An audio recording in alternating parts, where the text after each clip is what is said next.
Y nosotros hemos estado viendo esta carta y la vamos a estar viendo por el resto de los siguientes domingos, con el propósito de que nosotros podamos aprender cómo es que el apóstol Pablo quiere que la iglesia pueda conducirse. Y cuando hablamos de la iglesia, estamos hablando de cada uno de los miembros, personas individuales, por lo cual se conforma la iglesia en su totalidad, que somos toda la congregación de los redimidos y salvos por la gracia de nuestro Señor Jesucristo. Muchas de las ocasiones no sabemos cómo conducirnos en la iglesia, qué es lo que es la iglesia, qué es lo que debe hacer la iglesia, qué se supone que la iglesia debe de representar. Y a veces nosotros venimos a la iglesia y pues bueno, ya estoy en la iglesia y ahí de pronto a ver qué cosa sale. No. La Biblia y el apóstol Pablo, inspirado por el Espíritu Santo, ha dejado directrices cómo es que la iglesia debe funcionar. Toda aquella iglesia que no se alinee a estas verdades, realmente solamente será una congregación, pero no es la iglesia del Señor Jesucristo. Él como dueño de la iglesia, Él ha destinado y Él ha marcado las pautas como toda iglesia del Señor Jesucristo deba de comportarse, cuáles son sus lineamientos y cuáles son las cosas que se deben y las cosas que no se deben hacer dentro de una congregación. Y vamos a ver ahora del versículo 8 al 11 algunas cosas que habla acerca el apóstol Pablo acerca de la ley. Y empieza a leer de la siguiente manera, versículo 8, pero sabemos que la ley es buena si uno la usa legítimamente, conociendo esto, que la ley no fue dada para el justo, sino para los transgresores y desobedientes, para los impíos y pecadores, para los irreverentes y profanos, para los parricidas y matricidas, para los homicidas, para los fornicarios, para los sodomitas, para los secuestradores, para los mentirosos y perjurios y para cuantos se oponga a la sana doctrina, según el glorioso evangelio de Dios bendito que a mí me ha sido encomendado.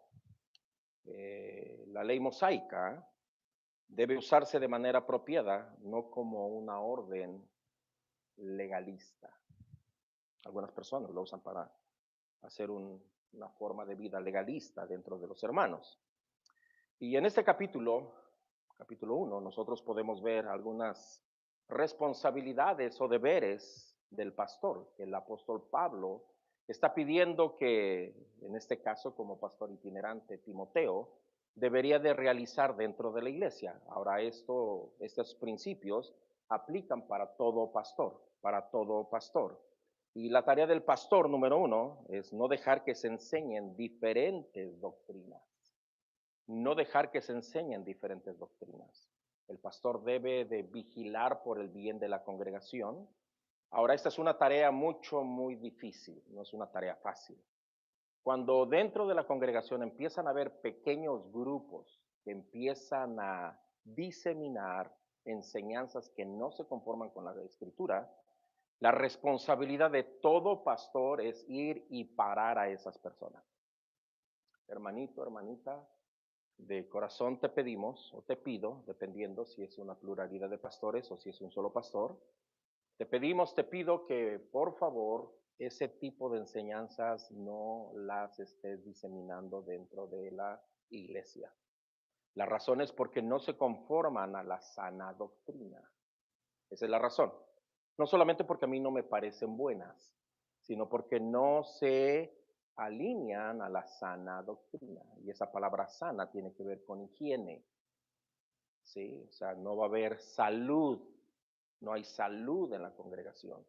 Entonces te pido, por favor, que no estén promocionando ese tipo de enseñanzas dentro de la congregación. Número dos, no permitir que se preste atención a malas doctrinas. Eso lo encontramos en el versículo 3 del capítulo 1. No permitir que se preste atención a las malas doctrinas.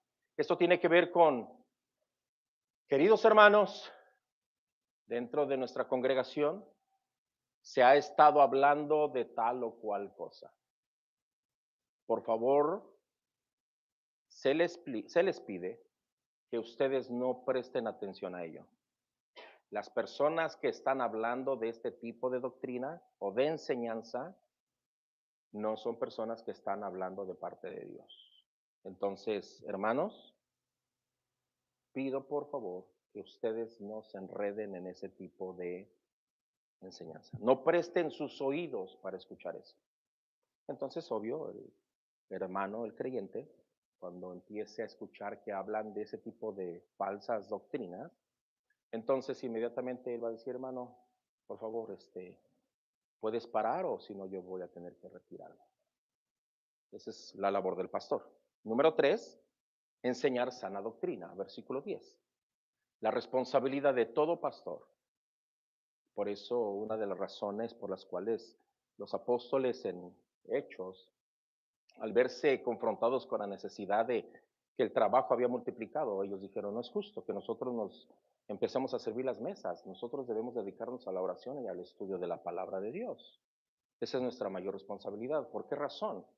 Porque hay una responsabilidad de los pastores de enseñar sana doctrina, una doctrina que se conforme a las enseñanzas del Señor Jesucristo. De pronto por todas las ocupaciones, trabajos y cosas que se enredan los pastores, a veces el tiempo se ve limitado y bueno, por lo que caiga es bueno, al fin que la congregación para de hoy en ocho ya se olvidó de lo que les predicamos. Y nadie de ellos dice nada y bueno, vamos a darle. No, no, no, no, no, no, no, no. Hay una responsabilidad del pastor de predicar sana doctrina.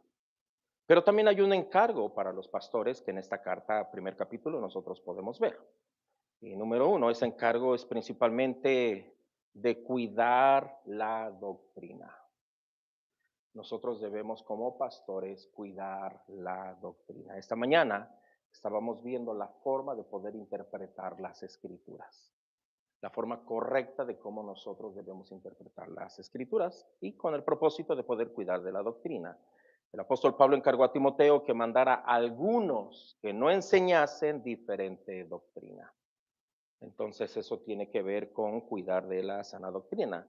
Y este mandamiento incluye que no presten atención a todas aquellas herejías que conducen a rivalidades o como el apóstol Pablo lo pone, a disputas. Por otra parte, la sana doctrina debe de resultar en la edificación de los santos. La sana doctrina debe de resultar en la edificación de los santos. Pues el autor de la doctrina es Dios. Y Dios ha formado o ha creado o nos ha dado esa doctrina para la bendición de nosotros. Y en este capítulo 1 nosotros podemos ver algunos contrastes, tanto positivos como negativos, como por ejemplo el versículo 3 y el versículo 10 hablan acerca de la sana doctrina como algo positivo.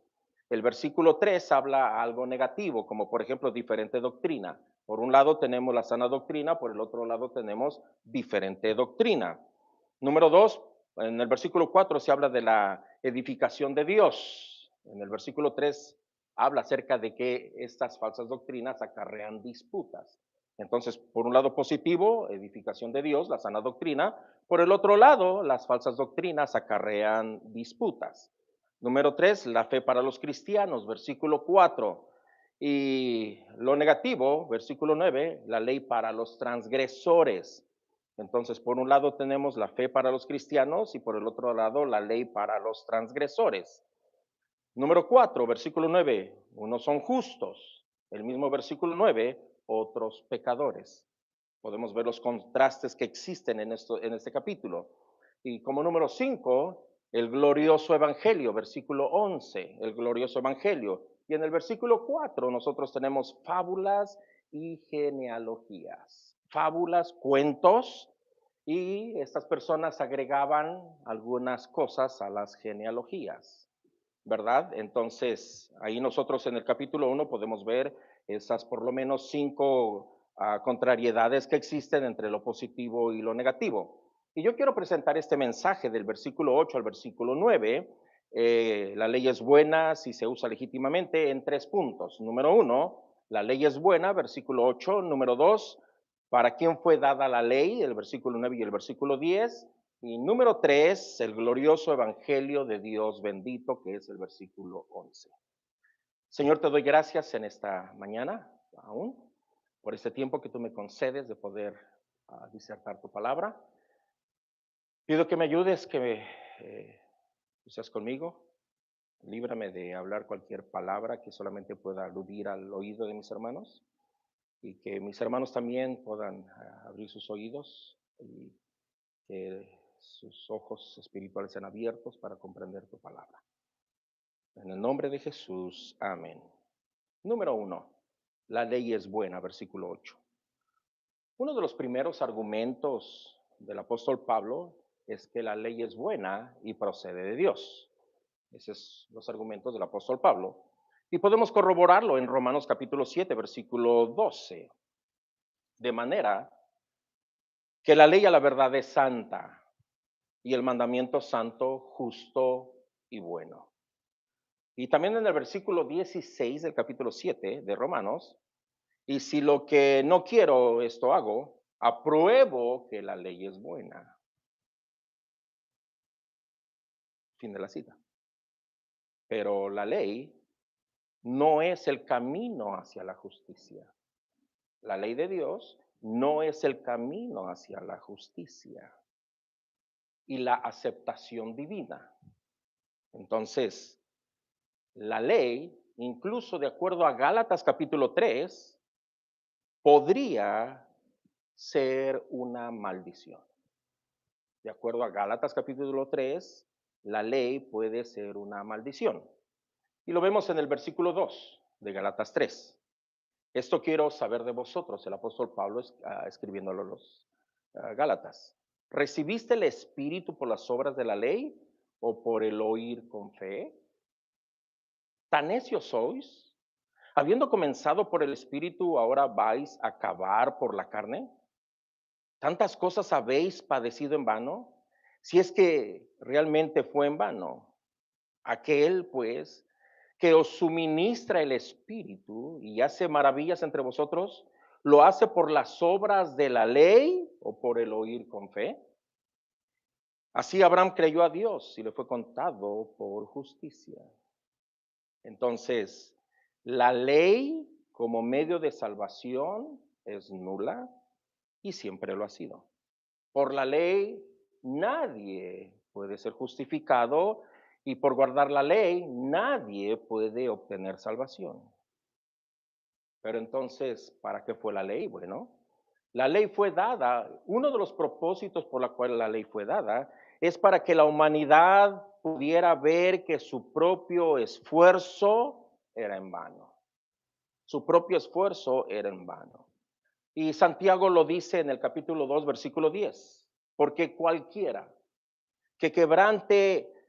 cualquiera que guardase toda la ley, pero ofendiere en un punto, se hace culpable de todos. Entonces muchas personas pudieran pretender guardar la ley a la perfección, pero cuando se dan cuenta que han fallado en un punto, entonces es como volver a empezar de nuevo, porque han fallado en todos los puntos de la ley y como consecuencia no pueden alcanzar redención ni algún favor divino. Entonces, lo que esto nos lleva a es a entender que el Evangelio de Cristo es el único medio para llegar a Dios. El Evangelio de Jesucristo es el único medio para llegar a Dios. Y el escritor Juan lo pone en su capítulo 14, versículo 6. Jesús le dijo, yo soy el camino, soy la verdad y la vida. Nadie viene al Padre sino por mí. Entonces, decimos que el Antiguo Testamento todavía es de ayuda a los creyentes, como la voluntad de Dios para los humanos en la sociedad, solamente. Especialmente los 10 mandamientos sirven para que nosotros podamos hacer decisiones, nosotros los salvos, podamos hacer decisiones moralmente correctas, pero no como el medio de la salvación. Muchas personas predican. ¿Cómo puedo ser salvo? Se les pregunta a algunos y dicen, cumple la ley. O por si fuera poco, cuando una persona viene a Cristo y obtiene salvación de Cristo, ahora los hermanos le dicen, y ahora lo que tienes que hacer es guardar la ley. No, hermanos, no. La ley para el creyente sirve para hacer decisiones moralmente correctas. Moralmente correctas. Pero eso no quiere decir, o eso sí quiere decir, que la ley sigue siendo la voluntad de Dios para los creyentes, porque nos revela a un Dios santo. Y a menudo el apóstol Pablo cita el Antiguo Testamento para declarar culpables o motivar a los creyentes a vivir una vida que agrada a Dios. Los creyentes, tú y yo, hemos sido instruidos por el Antiguo Testamento, pero no somos salvos por el Antiguo Testamento. Lo único que tenemos es instrucción del Antiguo Testamento, pero no somos salvos por el Antiguo Testamento. El apóstol Pablo en Romanos 15:4 lo dice, porque las cosas que se escribieron antes para nuestra enseñanza se escribieron, a fin de que por la paciencia y la consolación de las Escrituras tengamos esperanza. Entonces, la ley en el nuevo pacto funciona ¿para qué? ¿Para qué funciona la ley en el nuevo pacto? Para mostrar el pecado. Para eso funciona la ley. Gálatas 3:24 dice, de manera que la ley ha sido nuestro ayo, nuestra guía para llevarnos a Cristo, a fin de que fuésemos justificados por la fe. Esto quiere decir que las personas no son justificadas por la ley, no son justificadas por la obediencia de la ley, sino son justificadas por medio de la fe. Esto quiere decir poder guiar también a la humanidad redimida en la sociedad. Esto nos ayuda a nosotros como creyentes a tomar decisiones éticas cristianas, porque de pronto nosotros no sabemos cómo tomar decisiones una vez que hemos sido cristianos. Entonces la ley nos sirve para nosotros como creyentes tomar decisiones éticas cristianas. En estos siguientes versículos, en Romanos 7:12, el apóstol Pablo nos muestra que la ley es buena, de manera que la ley a la verdad es santa y el mandamiento santo, justo y bueno. Versículo 22, porque según el hombre interior, nota, según el hombre interior, me deleito en la ley de Dios. Entonces el argumento del apóstol Pablo sobre la ley es, si la ley procede de Dios, necesariamente es buena y además es santa. La ley es buena y además es santa, establecida para descubrir la pecaminosidad de las acciones del pecador, acusándole a ese hombre que realiza todo lo que va en contra de la ley. Entonces, los mandamientos de la ley han sido escritos para hacernos sentir la incapacidad personal y el fracaso humano. No es el propósito de la ley. Es para hacernos sentir la incapacidad personal y el fracaso humano. Sin embargo, todos los mandamientos expresados en la ley son necesariamente buenos. ¿Por qué razón son buenos? Porque son santos y son justos. Son santos y son justos. Entonces nosotros entendemos que la ley es justa, que la ley es santa. ¿Me explico? Los mandamientos estaban destinados a conducir al hombre hacia la justicia, porque mediante las prohibiciones de la ley se establecía la demanda de un alejamiento de la perversión humana. Esa es la importancia de la ley. Entonces, la ley está dispuesta para el bien de la humanidad. Sobre todo, la ley expresa la voluntad de Dios y demanda que el hombre obedezca y camine en esa bondad. Ahora, el segundo argumento del apóstol Pablo, no solamente que la ley es buena, sino que la ley es buena si se usa legítimamente. Entonces esto nos lleva a pensar que hay una forma ilegítima de poder utilizar la ley. Entonces el apóstol Pablo nos escribe que la bondad de la ley estriba en que se utilice adecuadamente, o como el apóstol Pablo lo dice, legítimamente. Es decir, la ley debe utilizarse para lo cual fue escrita.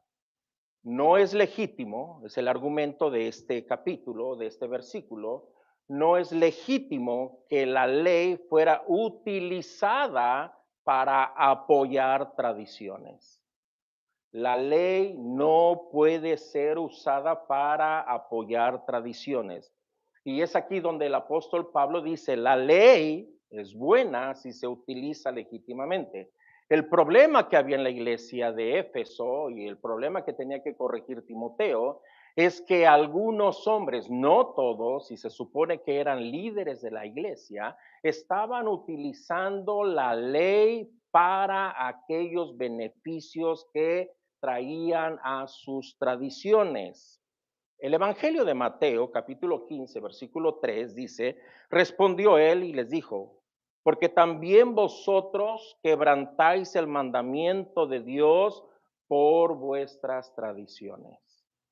Ahora, los efesos no estaban distantes de esta verdad. Ellos también quebrantaban los mandamientos para bien de sus tradiciones. Versículo 4, porque Dios mandó diciendo, honra a tu padre y a tu madre, y el que maldiga al padre o a la madre muera irremisiblemente. Pero decís vosotros, cualquiera que diga a su padre, a su madre, es mi ofrenda a Dios, todo aquello con que pudiera ayudarte, ya no ha de honrar a su padre o a su madre, así habéis invalidado el mandamiento de Dios por vuestras tradiciones. Nota Marcos 7:9. Les decía también, bien invalidáis el mandamiento de Dios para guardar vuestras tradiciones. O sea, que como en toda sociedad, hasta el día de nosotros, posiblemente habían algunos hombres que estaban enseñando dentro de la iglesia que de pronto demandaban mucha contribución de los congregantes a tal grado de que casi obligaban a los congregantes a que se olvidaran del cuidado de sus padres, por con tal de ellos tener riquezas. O sea, lo que hoy podemos ver nosotros en el siglo XXI. Hermanos, traigan dinero, pacten con Dios, den dinero. Y mis familiares, primero es Dios, primero es Dios, primero es Dios. ¿Y qué es lo que sucedía? Posiblemente ellos estaban llenando sus arcas personales de dinero y estaban impidiendo que hermanos que tenían padres ancianos o que necesitaban cuidado, dejaban de atender las necesidades de sus padres por aparentemente hacer algo espiritual que los líderes estaban enseñando. Ahora, déjame decirte, eso no es sana doctrina. ¿Hay que darle a Dios? Sí, pero también hay que tener cuidado si tenemos padres que están necesitando. Ahora, no quiero que me malinterpreten porque de pronto nosotros malinterpretamos todo. Hay veces que nuestros padres no necesitan dinero, pero sí necesitan cuidado. ¿Me explico? Hay padres que no necesitan dinero. Pueden tener una buena pensión, pueden tener un buen 401k entre nosotros, pueden que tengan buena comodidad económica, pero lo que los padres a veces necesitan es atención. Posiblemente el padre está en una cama de hospital y no hay hijos que los vayan a ver. ¿Por qué razón? Porque ellos no, o ellos han decidido no honrar a sus padres. Porque también tenemos el otro lado. Hay líderes que solamente quieren hacer de las familias iglesiólogos y les ponen servicio todos los días. Conozco un pastor que dice que todos los días es domingo. ¿Y cuál es la finalidad? Que todos los días la iglesia tiene que estar o los hermanos tienen que estar en la iglesia. La pregunta es, ¿cuándo van a tener tiempo para pasar con sus familias? Para cumplir con sus responsabilidades. ¿Cuándo? Yo no sé si tú sabes, pero yo les decía, no sé si fue el domingo en una escuela dominical, ¿cuál es la razón por la iglesia Casa de Fe que se reúne los jueves y no los viernes? Y si tú que asistes a esta iglesia no sabes la razón, te has perdido de algo muy importante como asistente de Casa de Fe. Todos deben de saber cuál es la razón por la cual Casa de Fe se reúne jueves y no viernes. Entonces, no es legítimo que la ley sea utilizada para apoyar fantasías. Bajo este propósito se pierde todo el principio o el propósito de la ley. Cuando se utiliza para leyendas, mitologías, sobre antepasados históricos, la ley pierde su poder. Entonces, los que conocieron el Evangelio y creían que era indispensable para de guardar la ley para ser salvos, estos eran llamados judaizantes. ¿Lo has sabido? En nuestros tiempos hay un movimiento muy grande que son los judaizantes. Ya que eres cristiano, ya que eres creyente, entonces hay que volver a nuestras raíces. Hay que empezar a observar el sábado. Hay que y empiezan a querer hacer que los creyentes empiecen a guardar la ley. Ese era el caso de Gálatas.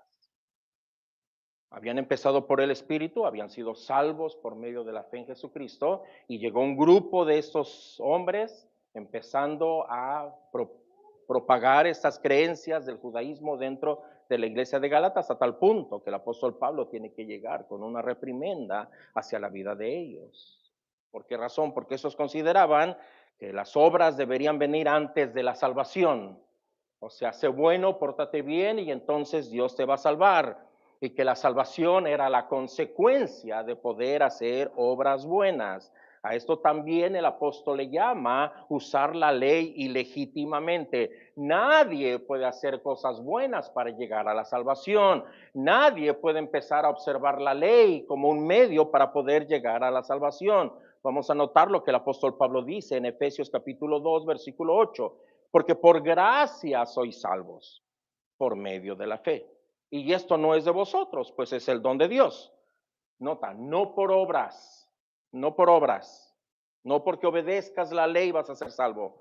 Dice, no por obras para que nadie se gloríe, porque somos hechura suya, creados en Cristo Jesús para buenas obras, las cuales Dios preparó de antemano para que anduviésemos en ellas. O sea, las obras no nos van a dar la salvación, pero ya una vez siendo salvos, Dios ha preparado obras exclusivas que ahora los creyentes son las que deben hacer, las obras que ya Dios ha preparado de antemano. Entonces la pregunta sería, ¿para qué existe la ley?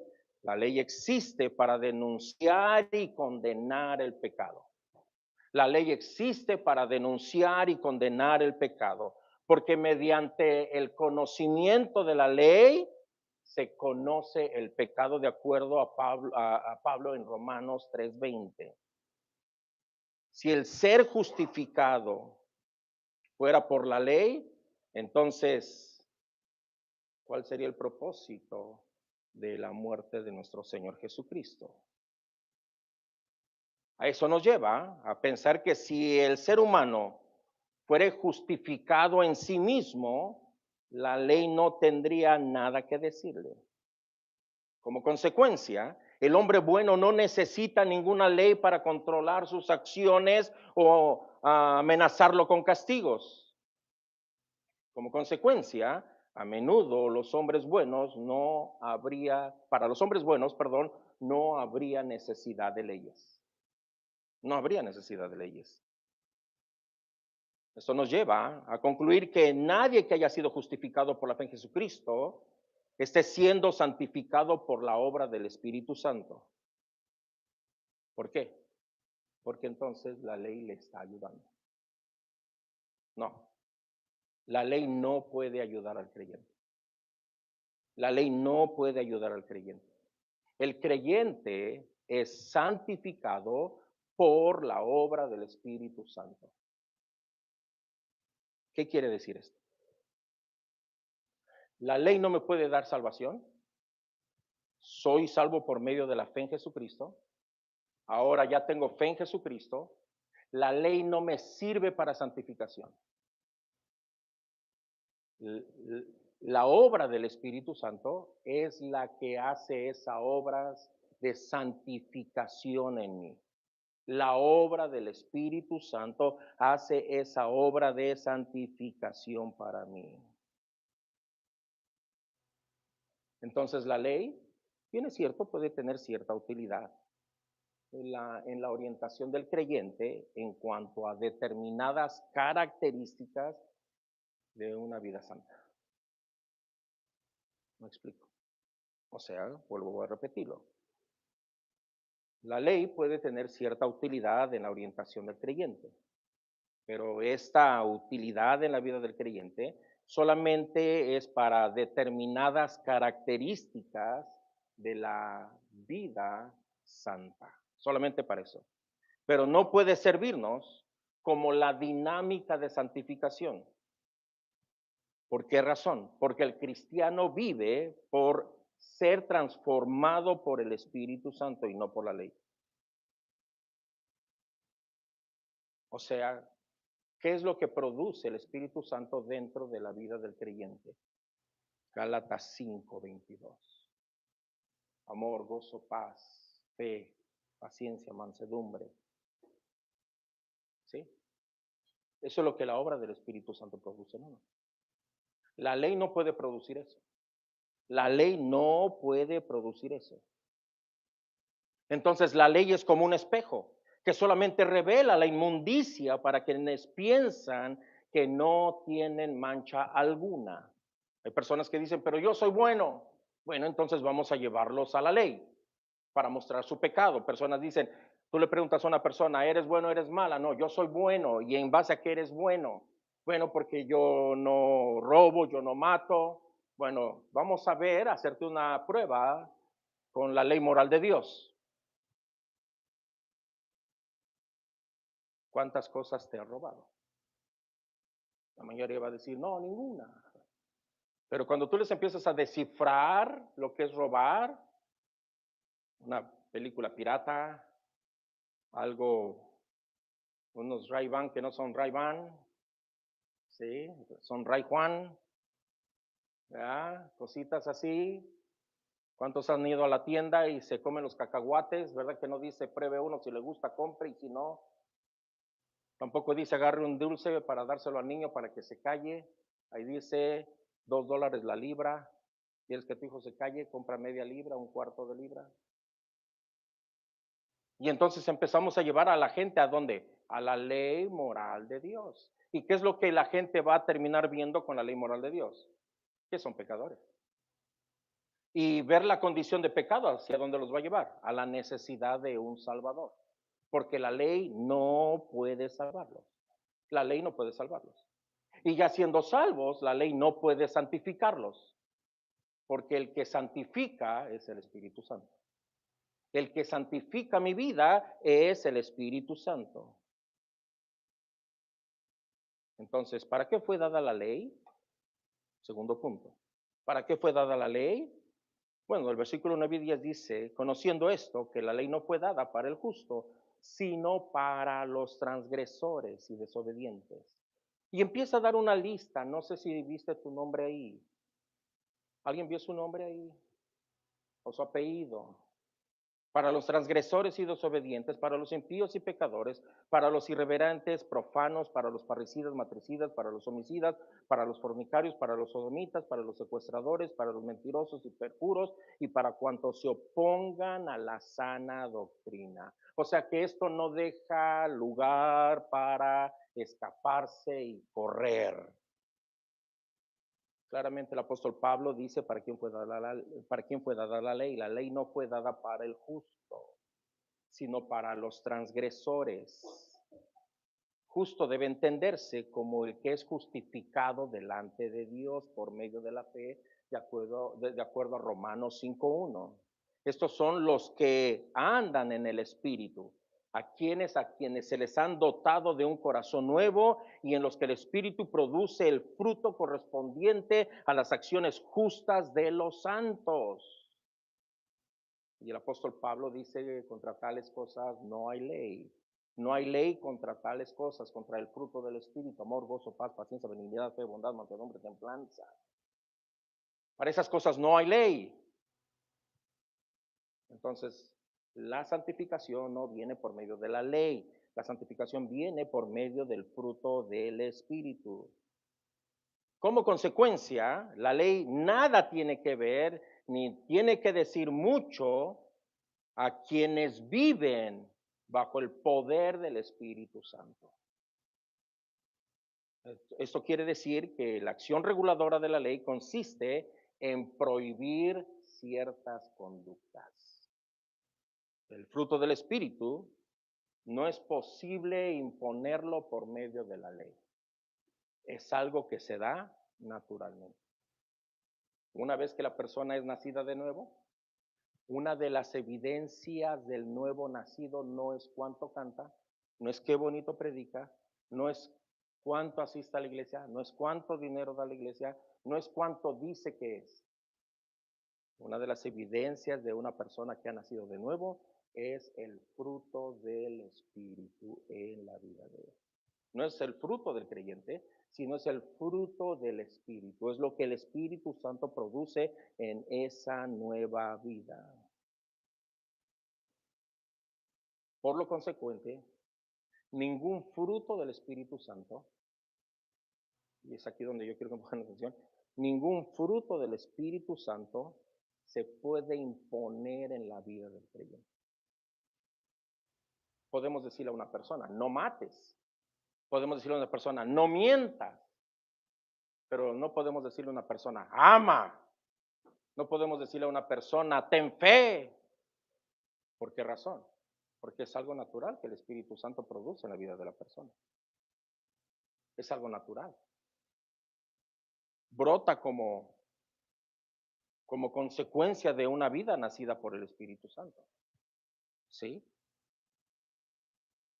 El fruto no obedece a ningún mandamiento en particular, sino el fruto del Espíritu, como yo lo he dicho, es una vida controlada por el Espíritu Santo. Entonces la ley nada tiene que ver ahí. Nada tiene que ver ahí. ¿Sí? Entonces, el apóstol Pablo empieza a dar una lista de acusaciones contra personas para quienes fue dada la ley. Y vamos a ver esa lista.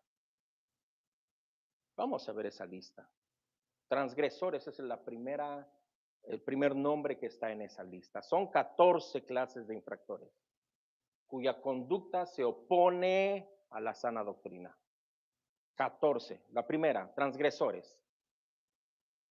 Esto es como si también el apóstol Pablo dijera los inicuos. Estos hombres o este tipo de personas no son personas que viven al margen de la ley. O sea, así como que, pero ve, hey, no estoy pecando, pero casi estoy en la línea, pero ve, no estoy pecando. No. Este tipo de personas son aquellos que actúan como que si no hubiera ley. Aquellos que son rebeldes por condición y decisión a todo aquello que Dios ha determinado. O sea, es ese tipo de personas que dicen, bueno, Dios dice esto en su palabra, pero a mí me vale un comino, yo hago lo contrario. Son personas que de una manera deliberada, conociendo lo que Dios dice que no se debe de hacer, son personas que hacen totalmente lo contrario. O sea, el sentido de transgresores tiene que ver con una persona que rompe las restricciones legales para satisfacer sus propios deseos. Personas que rompen las restricciones legales para satisfacer sus propios deseos. Van en oposición directa en contra de lo que Dios ha establecido en su palabra. Número 2, los desobedientes. Los desobedientes es obvio la consecuencia del primer pecado mencionado. No solamente los que viven al margen de la ley, sin importar las disposiciones divinas, sino son abiertamente desobedientes a Dios. Estos son insumisos, o sea, no se someten. Estos no aceptan ninguna disciplina y se resisten a subordinarse a Dios. Ahora, permíteme, hermano, aquí hay un problema. El propósito de Timoteo y de la carta de Timoteo, nosotros lo encontramos en el capítulo 3. En el capítulo 3, el apóstol Pablo le dice a Timoteo, te escribo aunque tengo el deseo de ir a verte, pero te escribo por citarlo, sepas cómo conducirte en la casa de Dios, que es columna y baluarte de la verdad. Sepas cómo conducirte tiene que ver con un comportamiento. ¿Cómo es que la iglesia debe de funcionar? ¿Me explico? O sea, hay reglas que rigen una iglesia. Eso es lo que el apóstol Pablo está diciendo. Entonces, tú, Timoteo, te escribo esto para que no solamente tú sepas, sino que tú enseñes cómo es que se debe de conducir cada persona dentro de la iglesia. Y el apóstol Pablo emplea aquí un nombre de personas que están enseñando doctrinas diferentes y para los cuales fue escrita la ley, y uno de ellos son los desobedientes. Y los desobedientes tienen que ver con personas que no aceptan ninguna disciplina y se resisten a subordinarse a Dios. Ahora, si esto tiene que ver con la iglesia, déjame decirte que no puedes disciplinar a alguien que no es de los tuyos. Yo a un niño le puedo decir, hey niño, no patees al perro. Pero si fuera mi hijo le diría, hey, no le pegues a ese perro.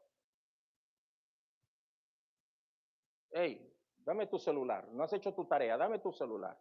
No lo vas a obtener más hasta que no hagas tu tarea. ¿Me explico? Pero a un niño, hijo, te animo a que hagas tu tarea, si no te va a ir mal. ¿Verdad que sí?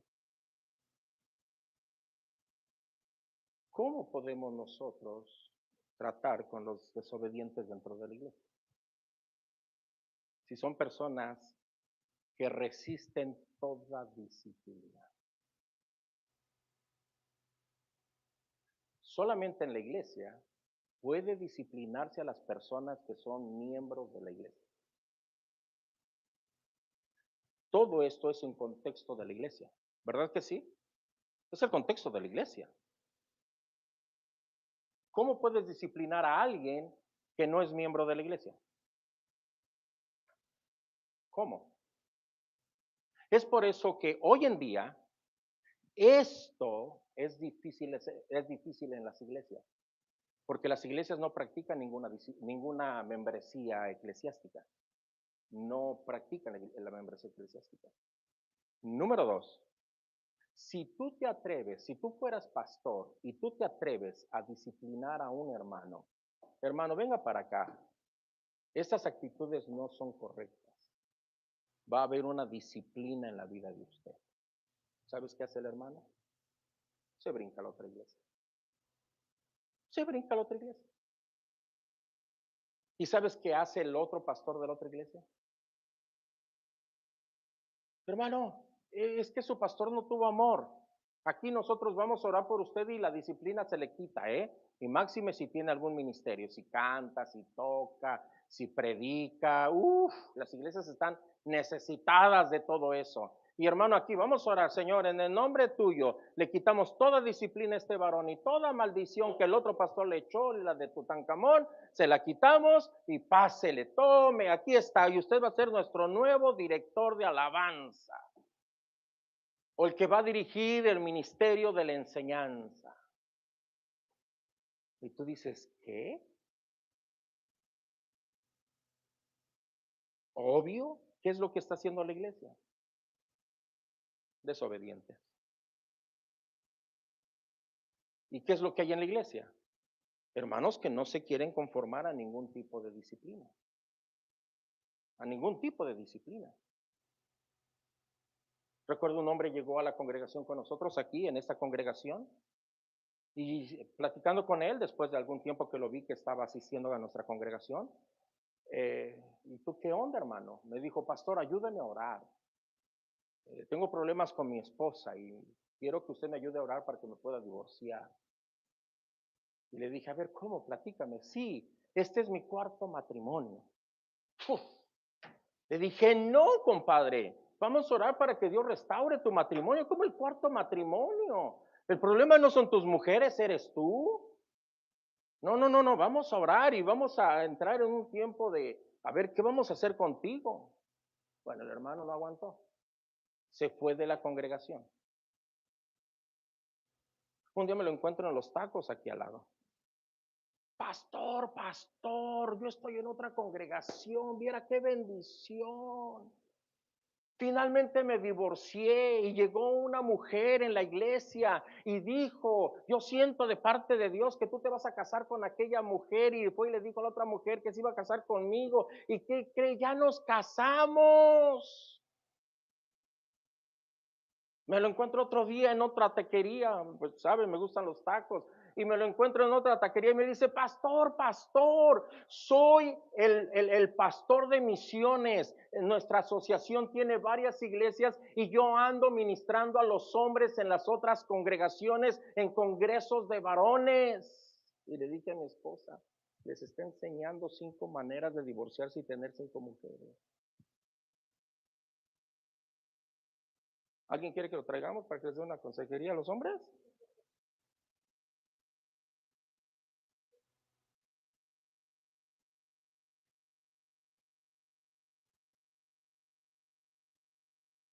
Mm, Esto había en la iglesia de Éfeso. Hombres que, mujeres que enseñaban que la membresía no era buena para seguir promocionando que el hombre podía vivir, y si lo reprendían o si lo disciplinaban, entonces él no hiciera caso. Hoy en día, antes no se podía porque era una sola iglesia y se acabó. Pero hoy en día hay 20,000 iglesias, 20,000 lugares donde me están abriendo los brazos y yo puedo llegar ahí y sigo siendo el importante, no importa que siga yo viviendo en pecado. Es eso. Esa persona desobediente tiene el sentido de que es una persona que está dispuesto o comprometido en desafío a la autoridad establecida. O sea, tú dices esto, yo digo lo contrario. Tú quieres que yo haga esto, yo voy a hacer lo contrario. Y te voy a demostrar. No, hermano. Eso no puede haber. Para eso fue escrita la ley. Tercero, impíos. Estos impíos son personas que viven a espaldas de Dios. Son incrédulos, no solamente en su cosmovisión, sino también en su conducta. No creen en las escrituras. Ellos dicen que creen, pero no la ven como algo que ellos deben de creer. Su conducta dice lo mismo. No hay espacio para el Creador en sus vidas. O sea, no hay espacio para Dios. Ellos viven en una esfera carnal. Viven como si como si la existencia de Dios no fuera cierta, o como si a ellos no les importa a Dios, y tienen un espíritu desafiante contra el Señor. Y este tiene el sentido de que una falta de veneración y práctica adecuada. Nota, falta de veneración y práctica adecuada. O sea, viven vidas irrespetuosas. Dentro y fuera de la iglesia, dentro y fuera de Dios. Cierta ocasión yo les decía a ustedes, ¿no? ¿Cómo viviríamos o cómo fuera nuestra vida si realmente Dios existiera?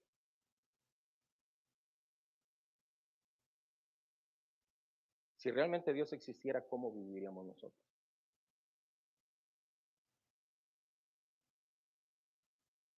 Recuerdo que esa vez algunos dijeron, no, Dios existe. Entonces, si Dios existe, ¿por qué no vivimos como si Dios existiera? Porque hacemos lo que nosotros queremos. Vivimos de espaldas hacia Dios. Siguiente, pecadores. Son personas que hierran el blanco, se desvían del rumbo correcto y del propósito de su existencia, desconocen la verdadera meta de la vida, es decir, la gloria a Dios. Hoy en día el cristianismo se ha tornado en el hombre, no en la gloria a Dios. Ven a Cristo, Él te quiere ser rico, te quiere sanar, te quiere hacer mejor tu matrimonio, te quiere esto, te quiere el otro. Y bueno, ¿y la gloria a Dios? ¿Y la gloria a Dios? ¿Dónde está Dios? Venimos a la iglesia para glorificar a Dios, cantamos para glorificar a Dios, escuchamos la predicación para glorificar a Dios, tenemos comunión entre nosotros para glorificar a Dios. El ministerio que tú hagas dentro de la iglesia, si haces la comida, glorificas a Dios, si limpias la iglesia, glorificas a Dios, si estás en comunión con tus hermanos, glorificas a Dios. Pero estos hombres no lo veían de esa manera. Son hombres que han perdido todas las normas y los valores morales. El apóstol Pablo dice, son hombres que han cometido actos injustos. También existen los irreverentes. El hablar de irreverentes es hablar también de profanos. Posiblemente que el apóstol Pablo tenga en mente el tercer mandamiento, el de no tomar el nombre de Dios en vano y el de guardar el día de reposo.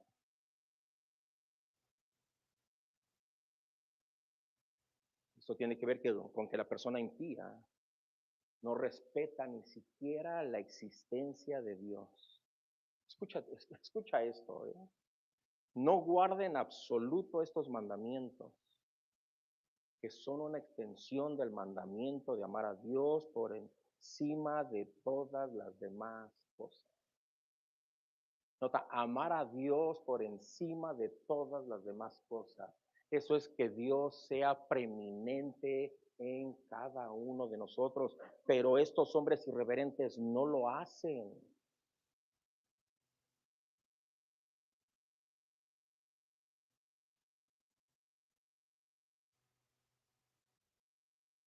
Estos hombres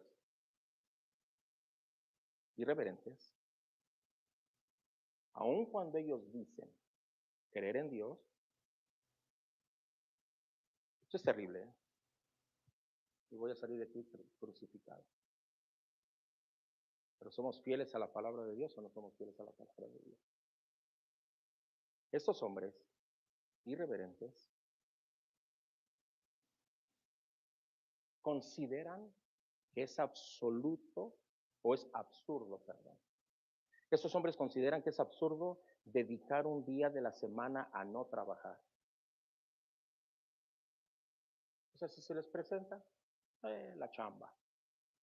Y el otro, la chamba. El trabajo, para mejor traducción.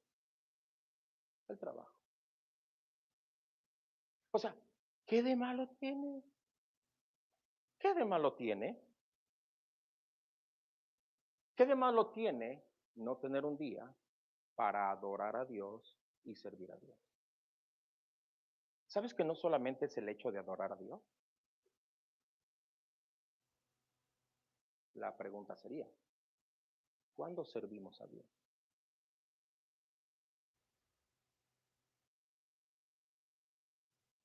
Porque sin duda, muchas personas podrían objetar, no, yo adoro a Dios. Adoro a Dios en mi casa, adoro a Dios en mi trabajo, adoro a Dios, separo cierto momento de mi día para adorar a Dios. Sí, sí, sí, sí, sí, perfecto, perfecto, perfecto. No, no, no, no, no, no, tranquilo. Pero la pregunta es, ¿cuándo servimos a Dios? ¿De qué manera estoy sirviendo a Dios? Ahora nota, el contexto es una iglesia local, para que sepas cómo conducirte en la iglesia de Dios. ¿Cómo estoy sirviendo a Dios? He entendido, mi mente ha entendido que yo necesito guardar un día para adorar y servir a Dios. Estas personas irreverentes descuidan tan fácilmente su relación con Dios. Estas personas descuidan tan fácilmente su relación con Dios. Como consecuencia, desprecian todo lo sagrado. Han perdido todo respeto y decencia. El diccionario traduce esta palabra como personas irreligiosas, que son aquellos que desprecian sus deberes para Dios. Hola, sus deberes para Dios. Una persona puede ser excelente en las cosas materiales. Puede ser el mejor trabajador, el mejor estudiante, el mejor vecino, el mejor hijo, la mejor esposa, el mejor esposo, el mejor todo. Pero cuando se trata de Dios, no tengo tiempo. No tengo tiempo. No hay tiempo para Dios. ¿Cuál es la razón? La razón no es que la persona está muy ocupada. La razón es que la persona es irreverente. Ha perdido todo el sentido de reverencia, aquello que merece respeto y prioridad. Y esto tiene el sentido de carente de características de pureza y moral. Wow, eso está tremendo, hermano. Esa es la verdad de la palabra. Vienen los profanos. Estos van aún más lejos. Este profano, si tú lo consideras en el griego, tiene la cualidad o va junto con el verbo de pisar. Los irreverentes descuidan lo sagrado, mientras que los profanos lo pisotean.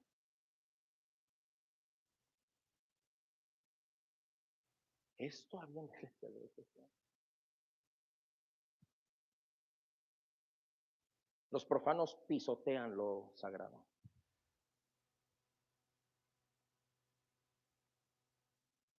¿Qué tiene que ver con pisotear?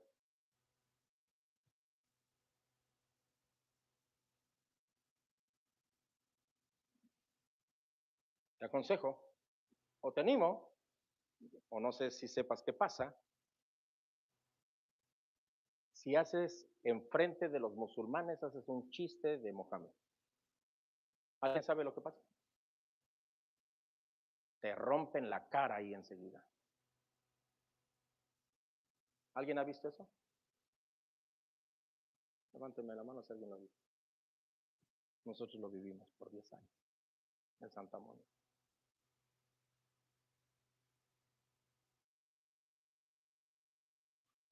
Pero ¿cuántos chistes se hacen de Jesús?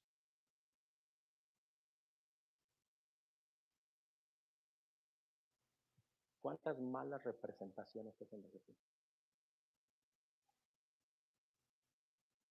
¿Cuántas cosas no se hablan en broma del Espíritu Santo? ¿Cuántas veces no hemos tomado el nombre de Dios en vano? Eso es pisotear, querido. Eso es pisotear.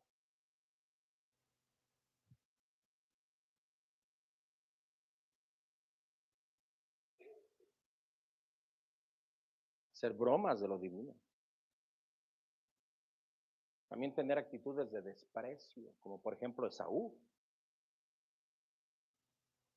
¿Cuál fue el pecado de Esaú? Que él tomó en poca estima su primogenitura. Lo vendió por un plato de lentejas. ¿Tú crees que lo vendió por algo que iba a ser permanente en la vida de él? ¿Tú crees que lo vendió para que tuviera lentejas todo el resto de su vida?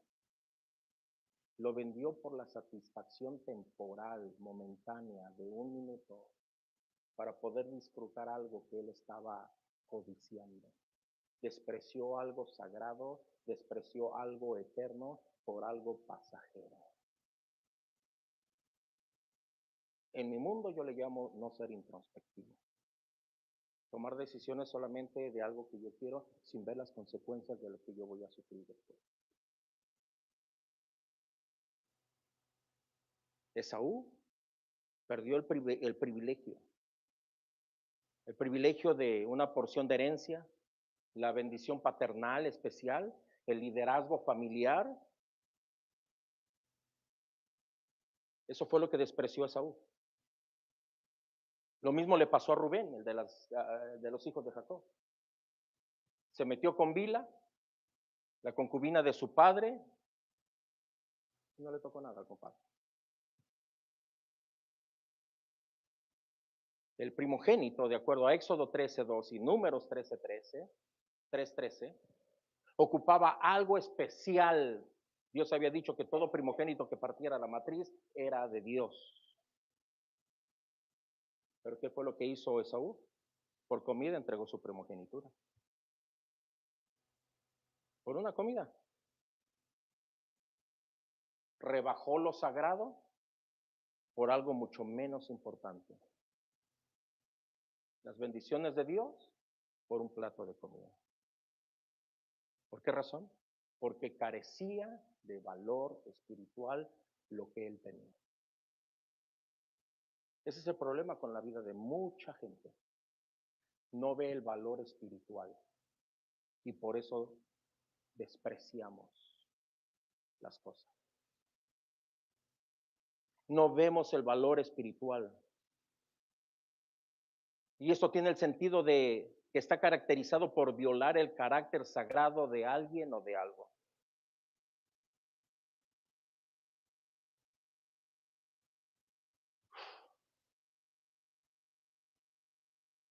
Sí, hermano. Patricidas y matricidas. Pablo parece que está contemplando este mandamiento según de acuerdo a la ley mosaica en Éxodo capítulo 20, por lo cual está incluyendo los parricidas y matricidas. Y esto tiene que ver con personas que matan a sus padres. Pero el mandamiento va más allá. En Éxodo 20 tenemos, honra a tu padre y a tu madre para que te vaya bien y seas de larga vida sobre la tierra. Este es el primer mandamiento con promesa. Pero no solamente los hijos que mataban a sus padres y a sus madres, sino aquellos hijos que no estaban honrando a sus padres. No estaban agradecidos con lo que sus padres les estaban dando o no estaban agradecidos con lo que sus padres les habían dado. Y es aquí donde tenemos un problema en todas las generaciones, en todas las generaciones. ¿Cuánto niño podemos ver el día de hoy que desde chiquitos le avientan las cosas a sus padres, manotean a sus papás por un berrinche que los niños quieren obtener algo? Y los padres como nada. Hay un dicho mexicano, cría cuervos y te sacarán los ojos. ¿Qué está haciendo el padre? Ay, déjalo. El otro día estaba yo viendo a un padre que le decía a su hija, ¿me das permiso de esto? Y yo dije, ¿cómo que me das permiso?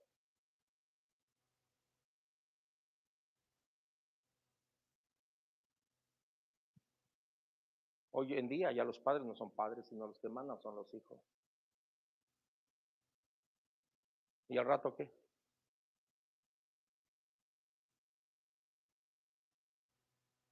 Es lo que el apóstol Pablo está diciendo. La ley fue dada para los parricidas y matricidas, aquellas personas que no están honrando a sus padres, a sus madres, que no están teniendo cuidado de ellas, que no están agradecidos con lo que el padre les pudo haber dado. ¿Cuántas veces has encontrado hijos que digan, yo le doy gracias a Dios por el padre que yo tuve, que se esforzaba y traía alimento para la casa? No era un padre perfecto, pero gracias porque mi madre se levantaba cuando yo tenía calentura. Gracias porque me llevaban a la escuela aunque fuera lloviendo. Gracias por esto, gracias por el otro. Tenemos generaciones de hijos que dicen, no, a mí no me compraba, no, a mí esto, no, a mí el otro. Y siempre quejándose y quejándose y quejándose y quejándose. El hecho de que hoy como hijos tengamos una luz diferente que la que nuestros padres tuvieron no significa que nosotros no debamos ser agradecidos con lo que nuestros padres nos dieron.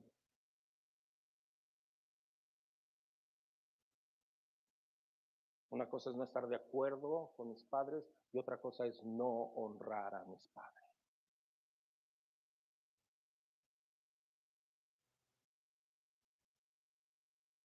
La Biblia no dice si tu padre fue bueno o fue malo. La Biblia no dice si tu padre o tu madre es una bruja. No dice si tu padre o tu padre es un alcohólico. No dice nada. La Biblia dice honra a tu padre y a tu madre para que te vaya bien.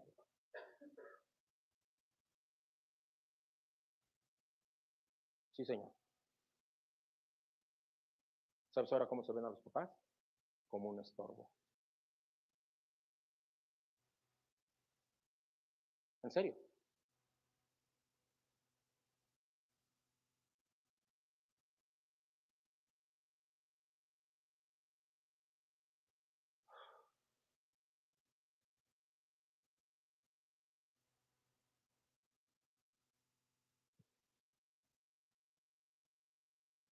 Un padre dice una historia que un padre llevaba a su hijo a comprar una cobija. Y compró la cobija y dijo al hijo, cárgalo y ya. El hijo lo cargó, se cansaron, descansaron un ratito porque el hijo estaba cansado. Y le preguntó al hijo, oye papá, ¿y para qué compramos esta cobija? Ah, esta cobija la compramos para que vamos a llevar a tu abuelo al asilo. Y sacó la cobija el niño y la rompió por mitad. Le dijo, hijo, ¿qué estás haciendo? Bueno, es que esta mitad es para mi abuelo que lo vamos a llevar al asilo y esta otra es para cuando yo te lleve al asilo.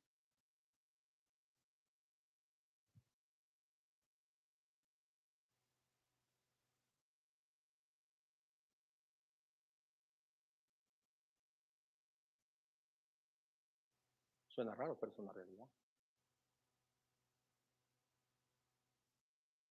Sí, señor. Homicidas. El sexto mandamiento, no matarás. Está claramente detrás del quinto grupo que denuncia el apóstol Pablo. Se diferencia entre el homicidio y el asesinato.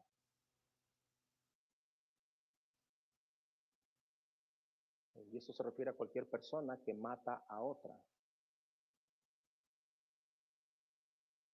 Cualquier forma de agresión física o verbal es una manifestación menor del asesinato.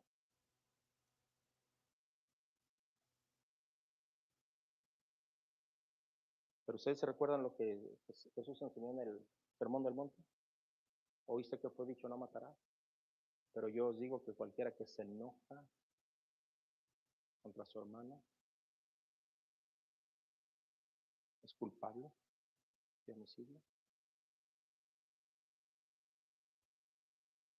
Porque a veces pensamos nosotros, bueno, yo sigo enojado, ¿no? Pero no he matado.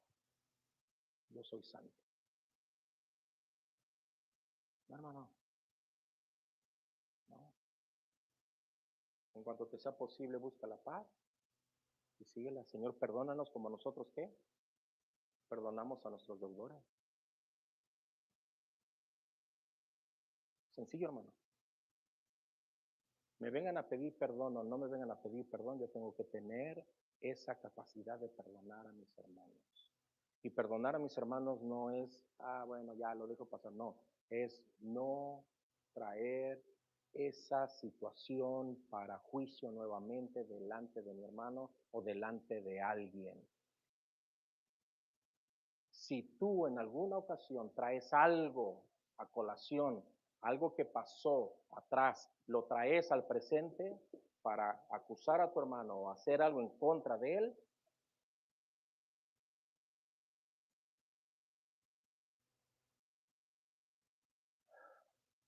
No ha habido perdón y somos homicidas, fornicarios. Los fornicarios no se limitan solamente a los solteros que practican relaciones prematrimoniales, sino a todo aquello que incluye una inmundicia sexual. Y esta palabra fornicario viene de pornea, pornografía.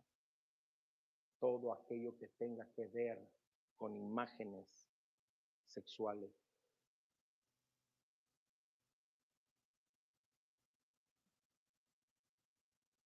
Sodomitas.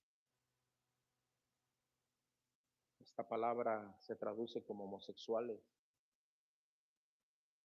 Y es interesante, porque sodomita en la palabra griega tiene que ver con hombre y cama. Hombre y cama. Obvio no te digo la palabra griega, bueno, no es necesario que te la diga. Justamente el apóstol Pablo lo dice en Romanos capítulo 1. Un hombre que está en la cama con otro hombre, dejando el uso natural. Pero esto no solamente incluye a los hombres, también incluye, no solamente están los hombres, sino incluye también a las mujeres. Todo acto que lleve a tener algún tipo de relación con otros hombres. Eso lo dice Romanos 1:27. Y si tú te das cuenta a través de las escrituras, mira lo que dice Levíticos 20:13. Si alguno se juntare con varón como con mujer, abominación hicieron, ambos han de ser muertos, sobre ellos será su sangre. Levíticos 18:22, no te echarás con varón como con mujer, es abominación. Deuteronomio 23:18, no traerás la paga de una ramera ni el precio de un perro a la casa de Jehová tu Dios por ningún voto, porque abominaciones a Jehová tu Dios, tanto lo uno como lo otro.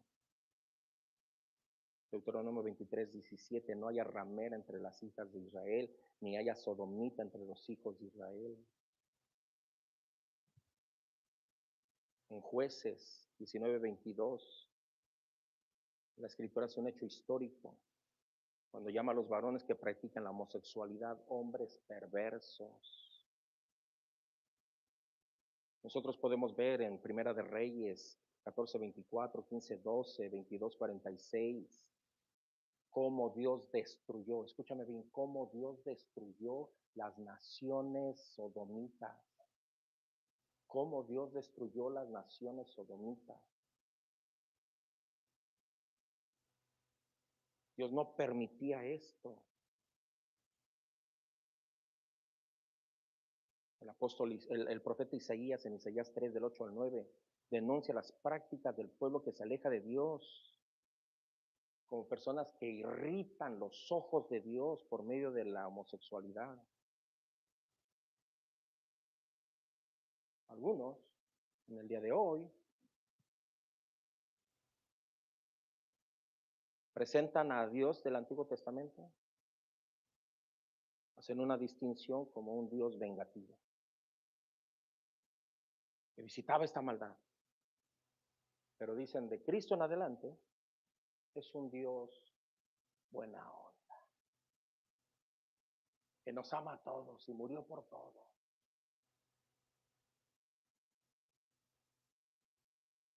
Dices, ¿qué? No.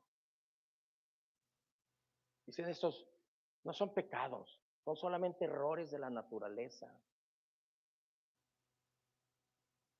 Pero mira lo que dice Primera de Corintios 6, 9 al 10. ¿No sabéis que los injustos no heredarán el reino de Dios? No erréis, ni los fornicarios, ni los idólatras, ni los adúlteros, ni los afeminados, ni los que se echan con varones, ni los ladrones, ni los ávaros, ni los borrachos, ni los maldicientes, ni los estafadores heredarán el reino de Dios.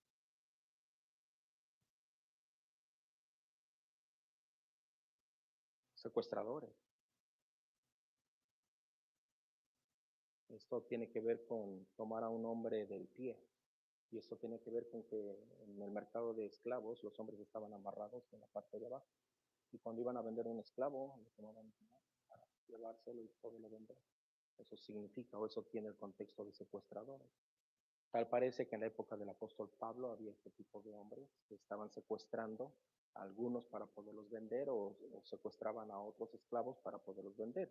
Pero también tiene una connotación con personas que hacen uso de niños para venderlos, traficarlos sexualmente. Eso es terrible. Eso es terrible. Y si tú me dices que no, entonces fíjate las otras religiones. Y hasta aún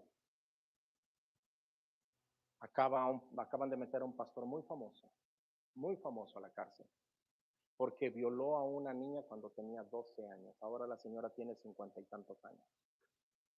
Y se atrevió a delatar a la persona. Es un pastor muy famoso de miles de personas, iglesia.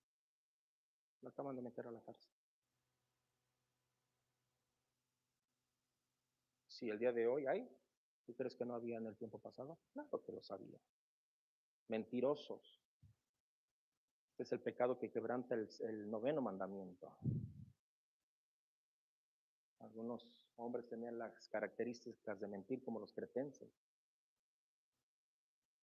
Y de pronto algunos de nosotros nos queremos, decimos que no somos mentirosos. ¿No? Ay, no, no. Bueno, ¿qué dice Romanos 3:4? Sea Dios veraz y todo hombre mentiroso. Así es que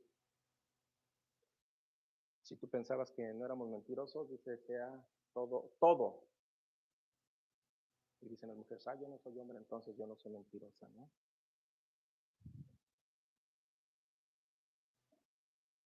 Mira, primera de Juan 2:4, el que dice, yo le conozco y no guarda sus mandamientos, el tal es un mentiroso y la verdad no está en él. Primera de Juan 4:20, si alguno dice, yo amo a Dios y aborrece a su hermano, es mentiroso. Pues el que no ama a su hermano, que no ha visto, ¿cómo puede amar a Dios que no lo ha visto? Estoy terminando. Perjuros. Los perjuros son aquellos que invocan a Dios mintiendo para engañar al prójimo. No, delante de Dios que te estoy diciendo la verdad.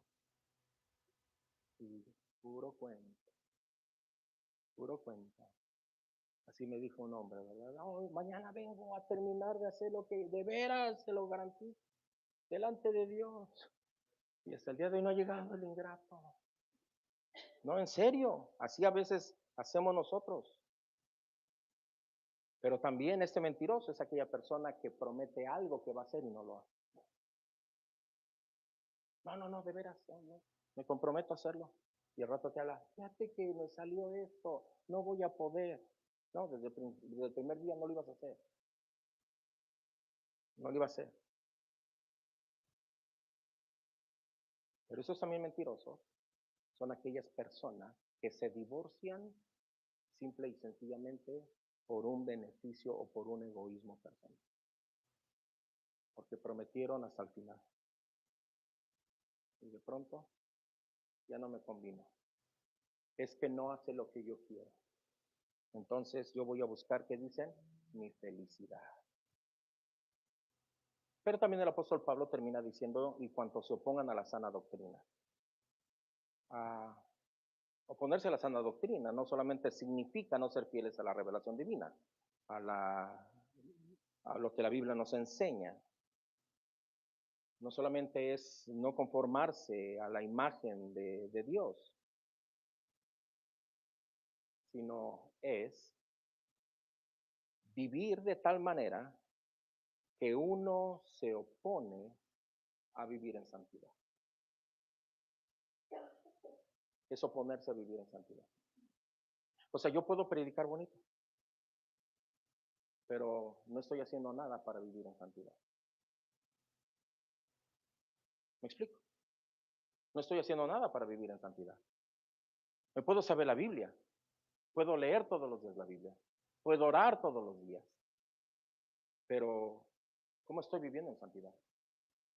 ¿Qué cosas estoy haciendo o qué cosas estoy dejando de hacer para vivir en santidad? Esas son las personas que no se, esas son personas que se oponen a la sana doctrina.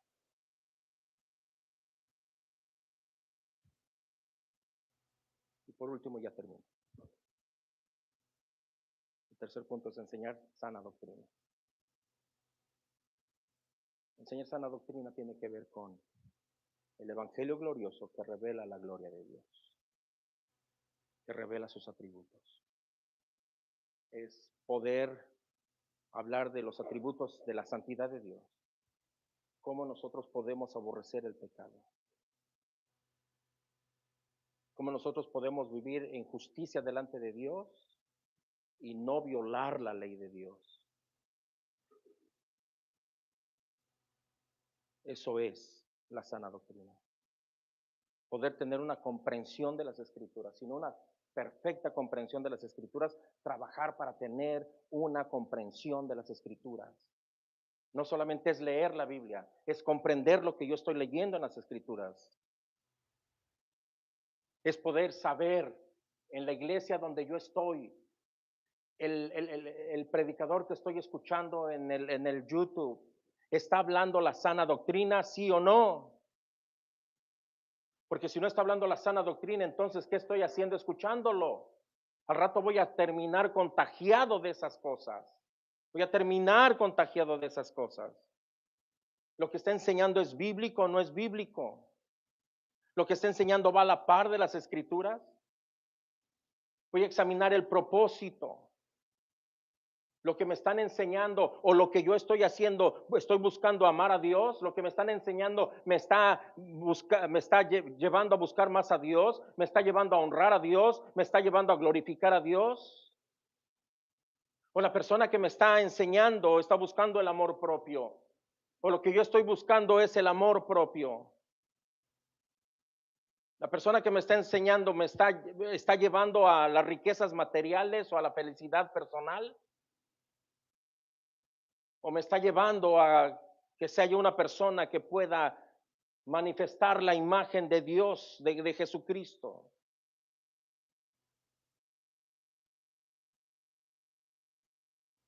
La sana doctrina tiene que ver con estoy aprendiendo a cómo ser humilde, estoy aprendiendo a cómo ser desinteresado, estoy buscando cómo buscar la preeminencia de Dios, que Dios tiene que ser primero en todo. Tengo la claridad del Evangelio. Estoy defendiendo debidamente el Evangelio. Estoy usando la ley debidamente como mensaje del Evangelio.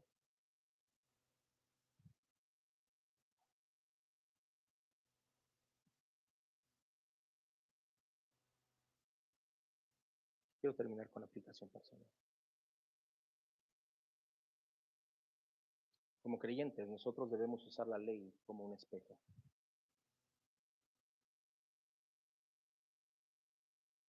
Que muestra la pecaminosidad de nosotros, nuestras fallas morales. Y esto nos debe de llevar a arrepentirnos y depender constantemente de la gracia y la limpieza de Cristo. También tiene que ver con humildad y gratitud. Al entender que la ley nos expone como pecadores, se fomenta una actitud de humildad, de gratitud por la salvación inmerecida. No nos consideramos justos por nuestras obras, sino justificados por la fe en Jesucristo. Y esto nos ayuda para una vida recta. Aunque la ley no nos salva, sí sirve como una guía moral para los creyentes. Vivir de acuerdo a los propósitos establecidos por la ley, como es la sana doctrina. Debe haber un discernimiento doctrinal. Y eso tiene que ver con el pasaje, anima al creyente a establecer la alerta contra las enseñanzas falsas que distorsionan el propósito de la ley o se opone a la sana doctrina. Como iglesia, debemos tener una predicación centrada en Cristo. Todo líder y todo maestro de la iglesia debe predicar la ley de la manera que conduzca a las personas a Cristo, no al legalismo. Porque a veces predicamos la ley como una forma legalista. Ya que eres cristiano, ahora vive la ley. ¿Quién va a vivir la ley? ¿Quién? Nadie. Pero todos podemos vivir bajo poder del Espíritu Santo. El propósito de la ley es convencer al mundo de la necesidad de un Salvador. Pero también la ley nos ayuda para poder confrontar el pecado con amor.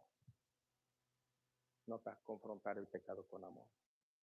Como iglesia tenemos la responsabilidad de identificar y confrontar las conductas pecaminosas, aquello que no se conforma con la sana doctrina. No es con el fin de condenar a nadie, sino de llamar al arrepentimiento y restauración de la persona. Entonces, como iglesia, nuestra prioridad es la sana doctrina, la enseñanza de la sana doctrina y el glorioso evangelio de Dios, para que nosotros entonces podamos establecer un estándar moral claro. La ley nos ayuda como iglesia, casa de fe, a poder proporcionar un estándar claro como comunidad. Nos ayuda como iglesia a mantener la pureza y la santidad, para que entonces nosotros sepamos cómo conducirnos en la casa de Dios. Ese es el propósito. Es el propósito por el cual Pablo le dice a Timoteo, te escribo, quisiera ir a verte, pero te escribo por citar, para que sepas cómo conducirte en la iglesia de Dios, columna y baluarte de la fe.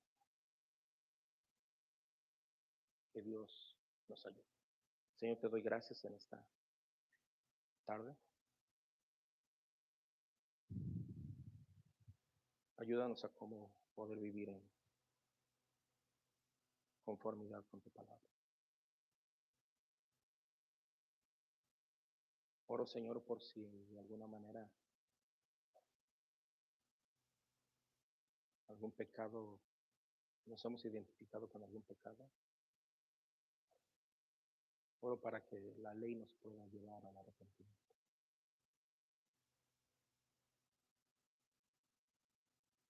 Oro para que nosotros podamos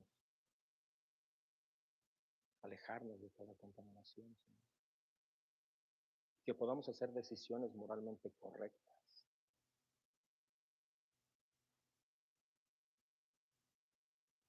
Sí hay una forma de conducirnos en la iglesia. Sí. Y es esta, Señor.